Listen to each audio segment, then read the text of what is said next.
I'm Kip Allen, sitting in for Connie Moore with a corner table for this 20th day of February. It's brought to you, as it is every weekday, by the Raby Companies. Shop smart, shop Floor Mart, and give yourself a terrific gift for the new year. Floor Mart in Albuquerque and Santa Fe. We have a special treat today. A friend who's been on KHFM in the past, whose music we play quite a bit, and you'll recognize the name and you'll recognize the music, Joe Curiale. Welcome, Joe. Hi, Kip. Glad to have you here. It's nice to be here again. It's a real privilege to have you back.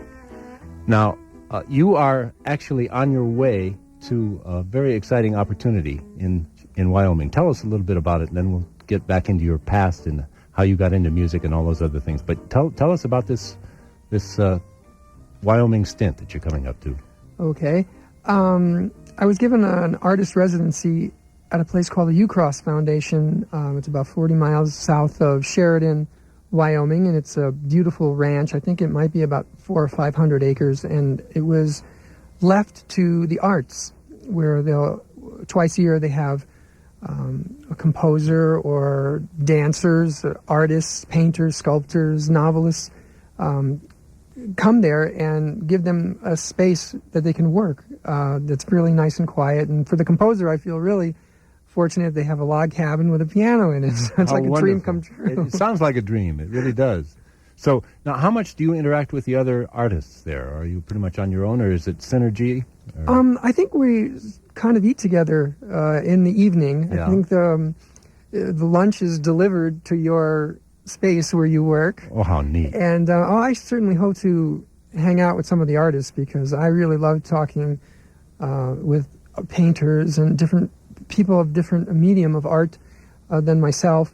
And I find it really inspiring. And most all of them are so sensitive to music and have their own interesting take on music. And most of them paint to music. And I had that experience when I lived up in Taos earlier this year for about 2.5 months. It was really fantastic. Every day I would hang out with artists and go to galleries, and I just loved it.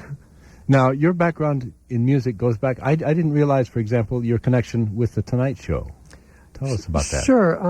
When I first got to Hollywood in 1980, one of the first jobs I got, because I knew some of the musicians, was The Tonight Show with Johnny Carson. I'm an ex-trumpet player, so Doc Severinsen was one of my heroes since I was a child. And so I remember walking into the actual studio where they do The Tonight Show, and Doc came in, and of course he was practicing while he was walking. He's always practicing. He never takes the horn off of his face, it seems. And so my friends introduced me. One of my friends was the bass player in The Tonight Show. And they spoke a lot of nice things. And he said, well, next time bring some music. And so I brought some music. Yeah. I told him, I said, well, I have some with me. And he goes, well, go rehearse the band. And I was inside I was going, oh my God. And so I went and rehearsed the band, and my legs were shaking, and but it went really well. And afterward, he just said, keep writing for me. So I wrote for The Tonight Show for about 11 years.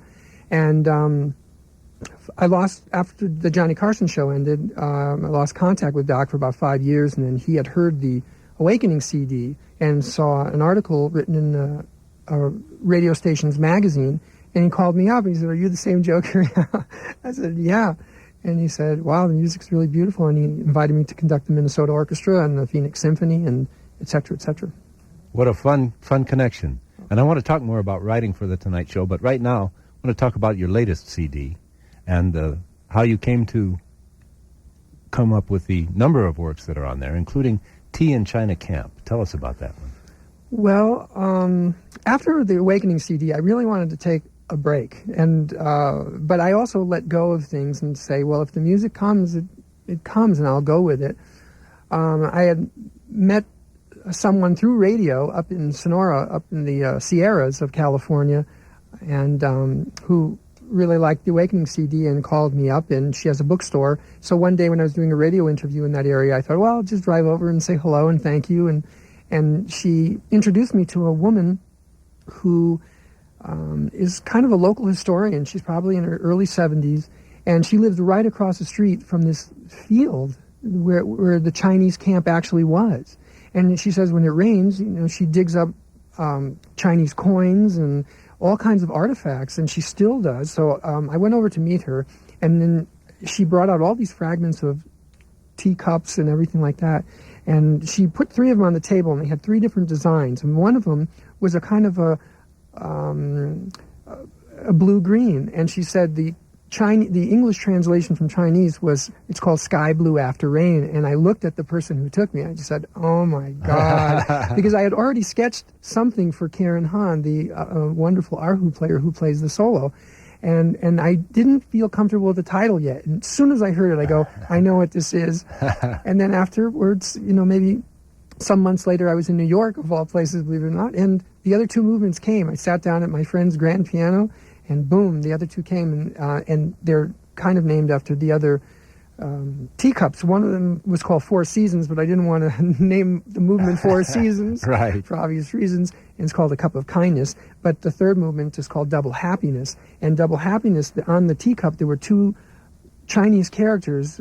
One of them was happiness, and then the one next to it was also happiness. And they usually use this in marriage ceremonies to show the bringing of 2 lives together to bring twice the happiness for the prize. How wonderful. Let's listen to the opening movement of Tea in Chinese Camp, Sky Blue After Rain. Tell us about the Royal Philharmonic and the soloist a little bit. Well, of course, working with the Royal Philharmonic again was just tremendous. They become like a family of friends to me, and I can see it in their eyes when I look up at them while I'm conducting that they're really with me. And then, of course, Karen Han has become one of my very best friends in the world, and I think she's one of the greatest erhu players, which is the Chinese violin in the world, and she plays with so much passion and so much love, and so I dedicated this movement to her.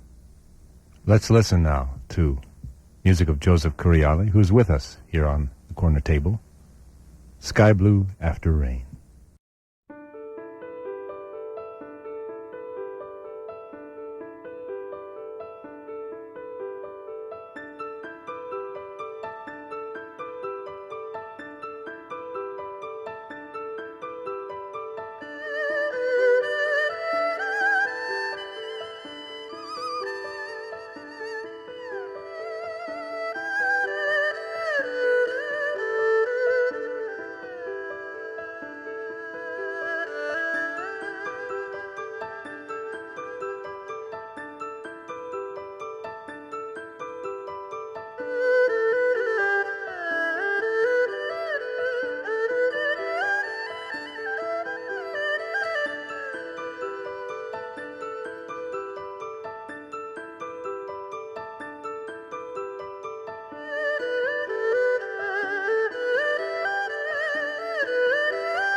music of our guest this noon here on Corner Table, Joseph Curiale, from his Tea in Chinese Camp. That was Sky Blue After Rain. Joseph, that's just wonderful music. I don't know how to describe it other than wonderful. It just resonates so beautifully. Thank you. You have some connections with Eastern music. Tell us a little bit about, earlier you were talking about working with a Nepalese musician and so forth. So tell me what Eastern music means to you. Well, it's funny. I didn't grow up with it, and I didn't study it either. So it's very mystical to me. I just go with it. In fact, I remember in the Awakening CD, a Chinese person coming up and saying, "Is River of Tears a traditional Chinese folk song?" I said, "No," but not that I know of. Yeah. But so it just that in Chinese music and Japanese music, especially, seem to just be a part of my soul in some way. So I find it real interesting myself and ask myself the same questions like you're asking me too, and just going, well, I'm not sure, but I have a sense of knowing this when it happens, and I just go with it, and I try to be true to it, not just stick a Chinese person in front of an orchestra and say, hey, we have a collaboration. No, because I've been doing something with Indian music from India.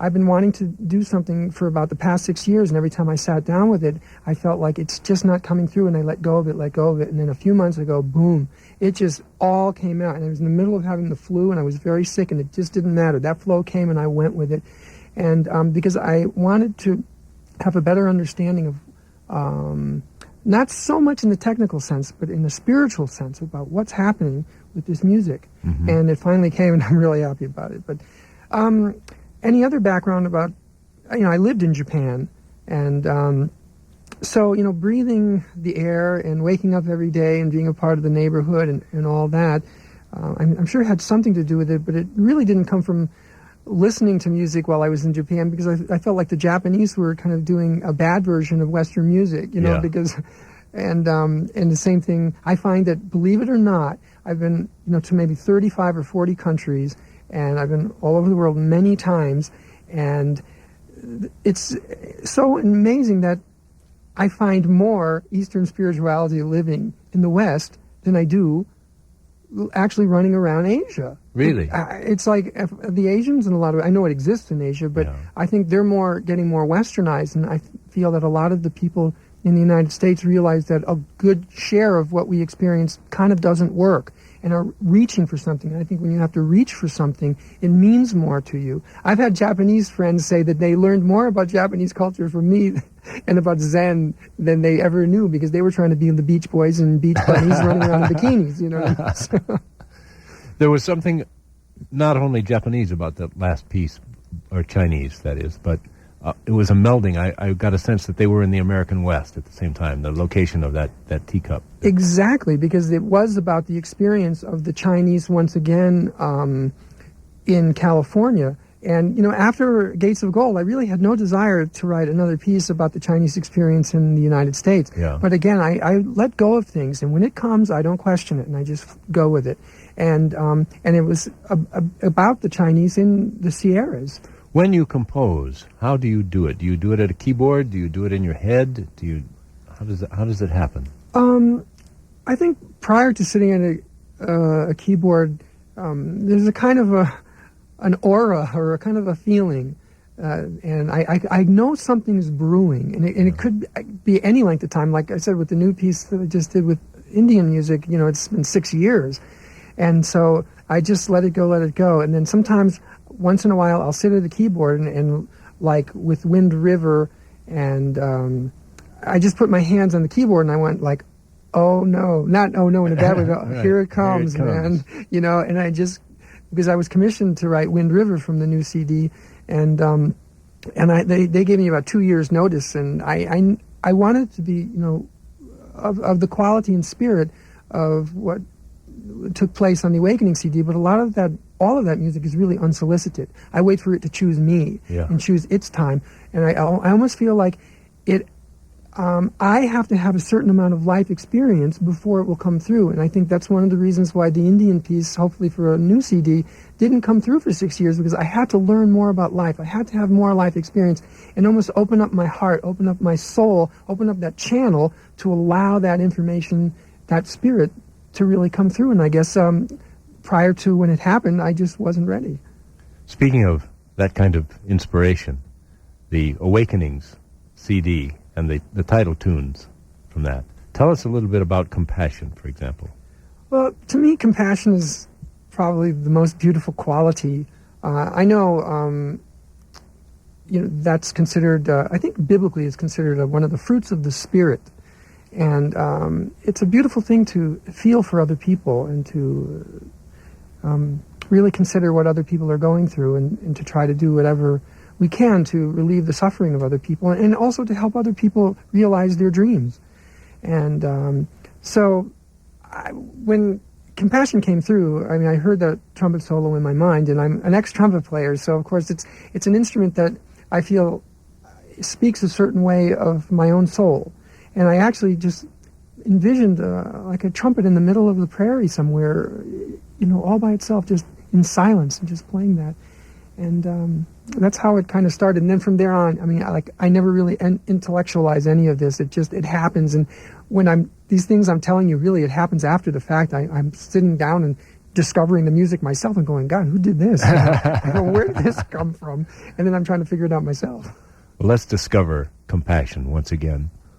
One of the songs of the earth from Awakening by our guest this afternoon on Corner Table, Joseph Curiale.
Compassion, one of the songs of the earth, music of Joseph Curiale, who's our guest in the studio today here on KHFM.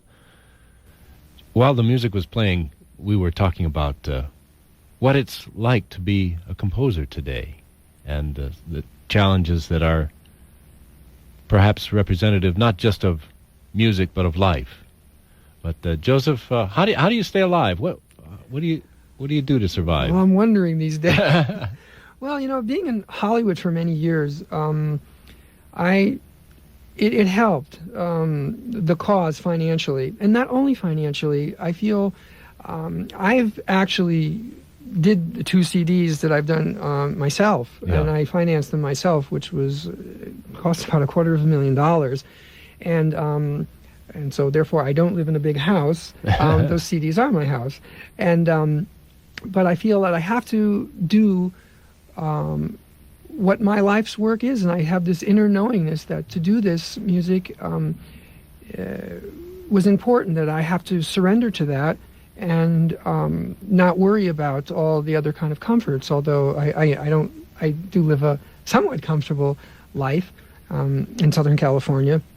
But it is constantly a challenge, because I remember after doing Gates of Gold back in '95, I already had done Compassion and Awakening, and just going, oh my God, where am I going to get the money to go back to London and record this? Yeah. And then I found out, well, I did a royalty check that they missed these performances came in, or then I just work hard and save the money, and every time I get enough money to go, I'm on a plane and I'm heading to London to record new music. And I kind of feel, I remember hearing Deepak Chopra once say that his purpose in life is to heal. And I thought, oh, I wish I could do that. I wish I could, because when I was up in Nepal, I'd be in the immigration line, and I'd be, standing in line with all these doctors who were, going to spend about a month healing people and doing eye surgeries. And I was just going, wow, I wish I could do that. And every time I would go to Nepal or India, I felt like the universe was giving me a message. You can heal, and your form is different. It's in sound. It's in music. So turn around and go back to the U.S. and do your work. And I find that when it seems bleak and I'm thinking, I don't know where I'm going to get the money to do it, all of a sudden it appears. Yeah. And I'm facing that right now. I have, I'm working on a third CD, and I have quite a few new compositions, and it's just, I'm at the point of just going, well, I don't know where it's going to come from, but it's going to be interesting to find out where. What would you say to a young composer, say a kid who's maybe 18, 20 years old? What advice would you give them? Well, go for it. It's all about love, and it's all about what's in your heart and passion. I'll never discourage anybody and never say, well, it's a tough business. Everything is kind of a tough business one way or another. Yeah. And anything, when you try to do something really special in life, it can be a little difficult. There are a lot of roadblocks, and a lot of roadblocks from the places that you would least expect it, like from symphony orchestras and from record companies and from such, where I decided, or it was decided for me, don't wait for anybody. Go ahead and do it yourself. And it's almost like Field of Dreams, build it and they'll come, if I'm quoting that correctly. Yeah. And that's, I'm living Field of Dreams myself in music. And it's amazing. And thanks to people like yourself in Minnesota Public Radio, and without any hype and, any schmoozing from me or any publicist or anything, the music, I feel, as I was mentioning earlier to you, I feel like there's a grand orchestration beyond the actual musical orchestration, and you're a part of that. It's like I did my part, and now I have to hand it over to you. And you're as important a part as any musician in the Royal Philharmonic. And the listener, the people who are listening right now, that's the bottom line. Absolutely, because they also are as important as my contribution was to this music. Their contribution is equally as important too. We're all in this together. So you're contributing right now a work from your second album, The Music of Life. We're talking with Joseph Curiale, by the way, composer and former trumpeter. Don't let out my secrets. An American Variation. Tell us about this gift that you give us. Well, this was basically, I consider my symphonic opus number 1, written in 1981 when I just basically got back from living in Japan. Living in Japan was bittersweet. It was one of the greatest experiences of my life, and it was also one of the most difficult experiences of my life. But I feel like, guess I was supposed to be there because it's had, my life in Japan and Japanese culture has had a tremendous influence in the most beautiful ways, I feel, on my life. And so I remember I had all these dreams and feelings about writing for an orchestra, but it was like I had no money. I was sleeping on floors, just friends' floors, just trying to get started in Hollywood. And this piece came through, and I wrote it for a smaller ensemble, basically, and some studio musicians were so kind to me that they knew that I basically had no money or anything, and they actually recorded it. So it was like the poor man's version of a big symphonic version. Now, when I was standing in front of the London Symphony conducting this, I said, "My God, life is so amazing." I go, when I wrote this, I was sleeping on floors. How would I have known at that time I'd be standing in front of the London Symphony recording it? So it's very special to my heart, and boy, sometimes I really cry when I listen to it. Okay, well, we'll get the Kleenex. Okay. Here we go with an American variation. The composer, Joseph Curiale, conducting the London Symphony Orchestra.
Another haunting work from Joseph Curiale.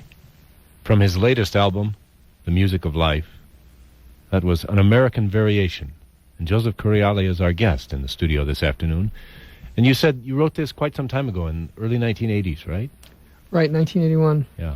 What's it like hearing it again? It's very surreal.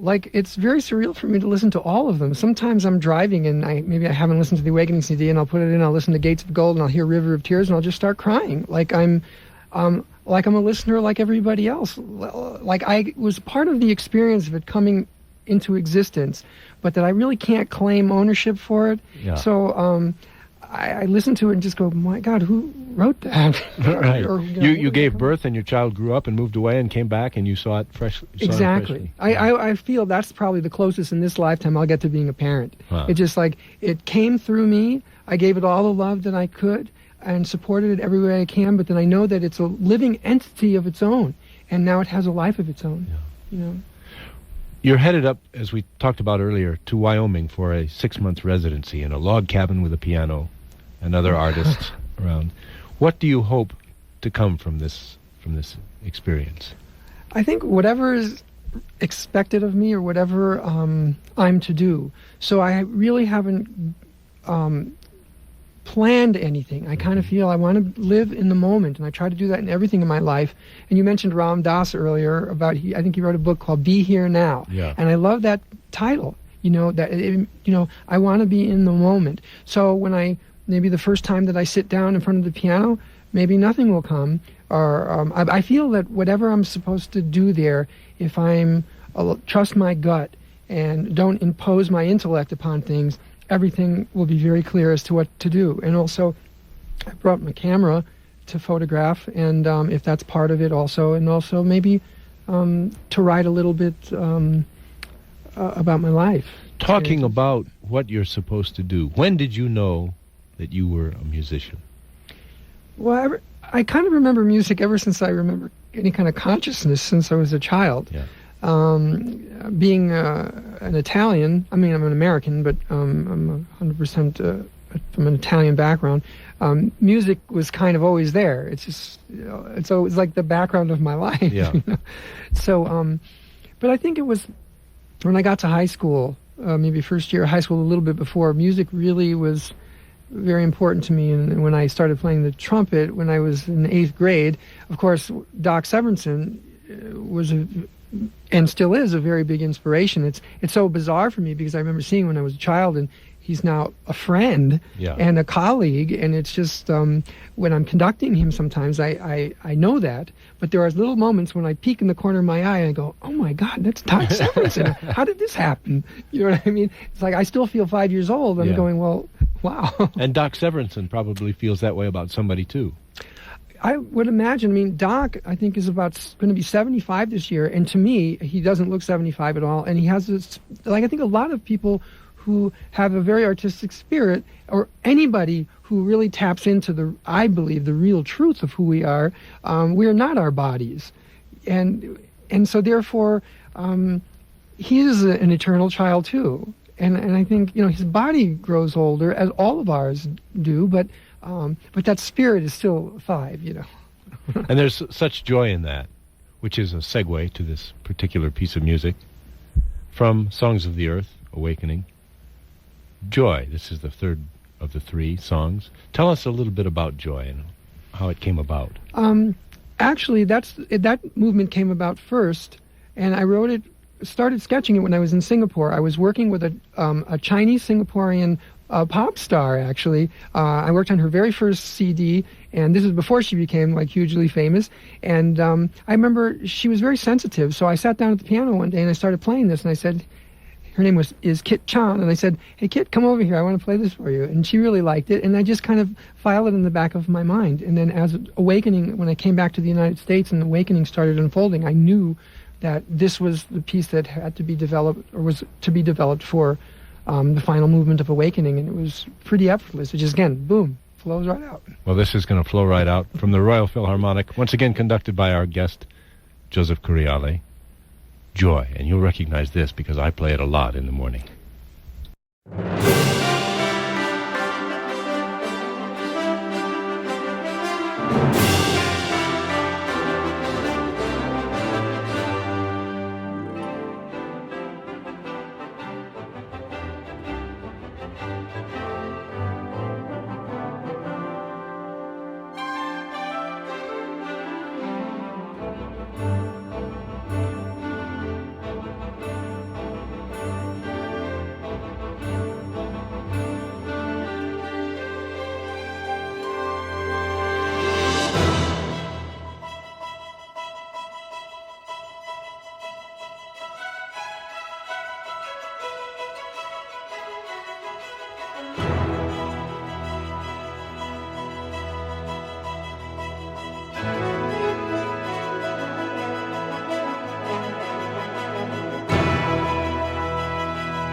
We continue to have great fun with Joseph Curiale, the composer, who's in our studio this afternoon.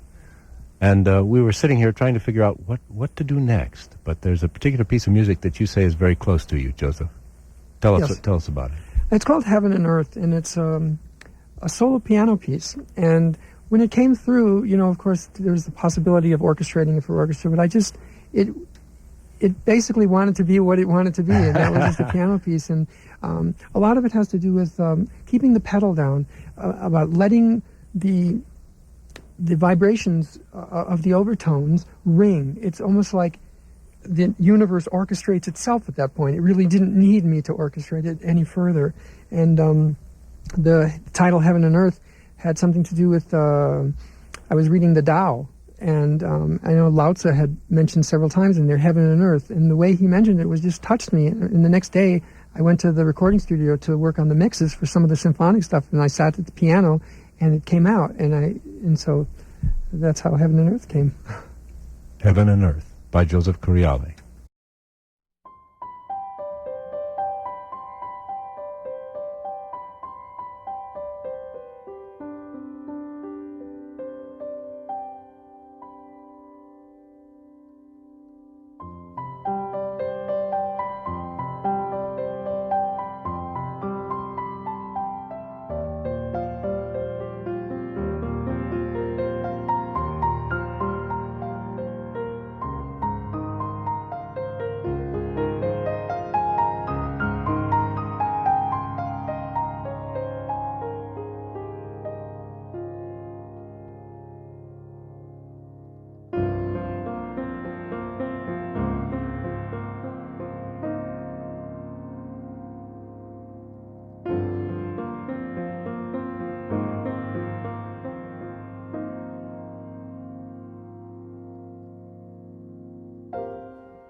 That's a piece entitled Heaven and Earth by Joseph Curiale, who's our guest this afternoon on A Corner Table. And who is the pianist on this particular recording? His name is Yitkin Xiao, and he's a Chinese Singaporean. And it's interesting because I lived in Singapore, and it's very much a second home for me. And but it came about through the president of the record company in London, of Black Box.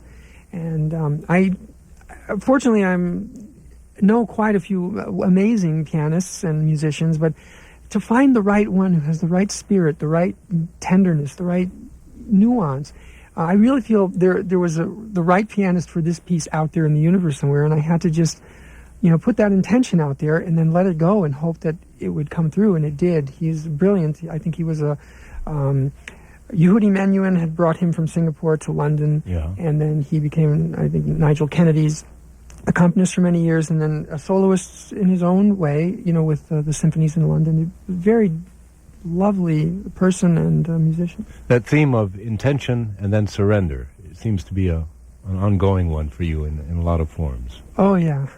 Well, I remember Deepak Chopra once mentioned, if anything that you want to create or you want to happen, it starts with an intention, but that you really have to put the intention out there and then let go of it and let the universe take care of the details. And I believe all the intentions about being concerned about all the little nuances in the music and not letting everything go, not taking the attitude that many musicians might take, in a way that the listeners are stupid, like, oh, they'll never hear this. I say, oh, yes, they will. Yeah. They may not catch it consciously. They may not be able to speak about this in musical terms, but we all speak the same language on a very subtle level, and they're going to understand. That's why I feel that they do feel the truth. And so I try to, as much as I can, take it as far as I can to make the sonic quality of the recordings also as pristine as possible, because as one Sufi mystic in India said, his name was Hazrat Inayat Khan, and he wrote a beautiful book called The Music of Life. He said that the closest thing to God is music, and that sound is basically God. So I feel I have to approach it with that kind of sacredness. Which you do, every piece. Tell people, you've got 2 albums out now, The Music of Life, which is the second album, and also Awakenings, the first album, which you have put together yourself. These are not ordinarily available in record stores. Most record stores don't carry them because they don't carry too many discs at all. Well, Awakening is, Borders really was fantastic. They loved it from the beginning, and it's been really big on their United States campaign. Great. From the beginning of the re-release, which was the worldwide release on Black Box. So that's available in Borders. I know friends who have bought it in Santa Fe and etc. But they're both available at Amazon.com and soon to be on a company called CD Baby, which is a wonderful company like Amazon, but they're actually a lot quicker. Turnaround time. So they are available. People can get either The Music of Life or Awakening or both. Definitely through Amazon or CD Baby, but the Awakening CD, I found out somebody bought it in Atlanta at B. Dalton recently or something. Oh, great. So, and Tower Records. And speaking of the Awakening CD, it begins with Gates of Gold. Is that the Golden Gate Bridge? Yeah, because the Chinese called California in their language Gold Mountain. And so the Gates of Gold, in a way, it's basically San Francisco because that was the gateway to their dreams. This opening movement is entitled Arrival, A View from the Sea. Tell us a little bit about it. It's funny, it happened very spontaneously. I just put my hands on the keyboard and it just started coming out. And then it came in 2 waves. And afterwards, I remember the next morning, I was like listening to it, and oh my God, I go, what is this? Where did this come from? Because I certainly didn't intellectualize it, but later on, I kind of, actually in my mind, felt like it might have been even me standing on the deck of that ship because it seemed so vivid after the fact. Arrival, A View from Sea, from Gates of Gold, music of Joseph Curiale.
Woo! Arrival. A View from Sea from Gates of Gold, music of Joseph Curiale from his first album, Awakening. The composer conducting the Royal Philharmonic in this case, and the composer has been with us this afternoon.